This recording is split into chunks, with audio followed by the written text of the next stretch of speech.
Bonjour à toutes et à tous, ici Maïcha en compagnie de Ouda de la Jeunesse éveillée pour vous instruire. Bonjour, aujourd'hui nous allons parler du wokisme. Mais avant de commencer, on va vous faire écouter un petit micro-trottoir. Qu'est-ce que c'est le wokisme et si oui, vous pourriez le définir? Alors pour ma part, contrairement à ce qu'on dit dans les réseaux sociaux, ça dénote une certaine ouverture d'esprit.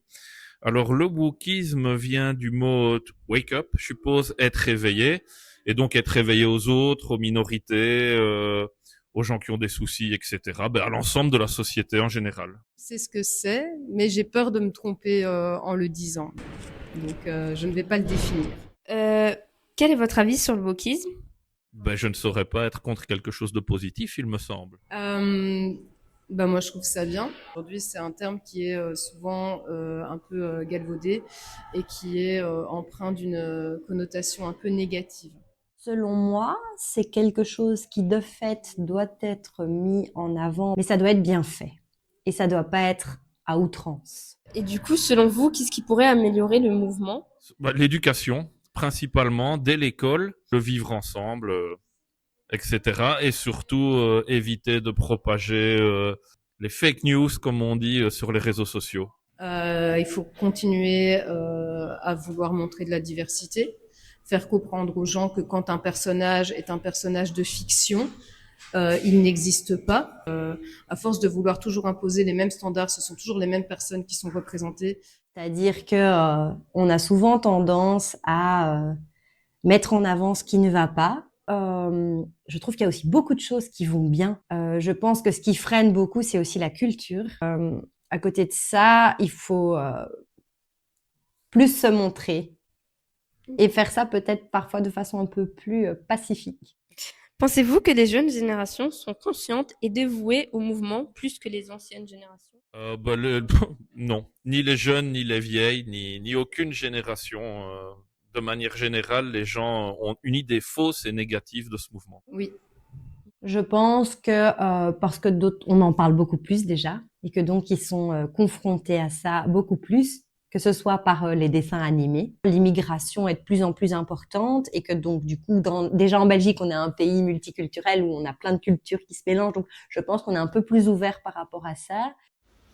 Mais du coup, Ouda, qu'est-ce qu'est le wokisme? Alors, le wokisme, c'est un mouvement de pensée qui provient des États-Unis en 1960 et qui a refait surface en 2014 lors des événements Black Lives Matter.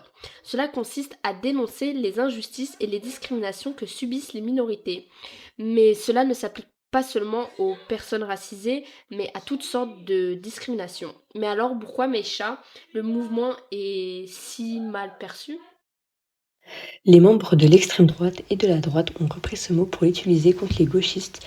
Ils ont trafiqué la définition et l'ont défini comme quelque chose d'extrêmement radical, voire anarchiste, alors qu'à la base, le mot woke veut simplement dire être éveillé et conscient des injustices sociales qu'il y a dans le monde.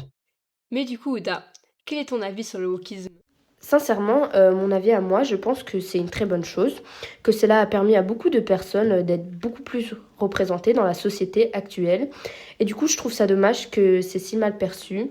Il y a beaucoup de gens qui pensent que c'est un mouvement radical, alors que son but premier était d'inclure toutes les minorités. Je pense que, comme on a pu le constater dans notre acte de tension, les personnes conservatrices ne veulent pas de ce changement. Et pour éviter toutes sortes de conflits, je pense que le message doit être passé de manière bienveillante et pédagogique. Cela pourrait être contre-productif si ce n'est pas pédagogique. Mais nous avons pu remarquer que la plupart des jeunes étaient indifférents face à ce sujet-là. Oui, tout à fait. En fait, ce que tu dis n'est pas infondé. Lors de notre sondage et de nos recherches, on a pu voir que les ados belges ne sont pas du tout woke. En effet, ils auront tendance à ne pas s'intéresser aux sujets fâcheux, préférant discuter de leurs hobbies et occupations respectives.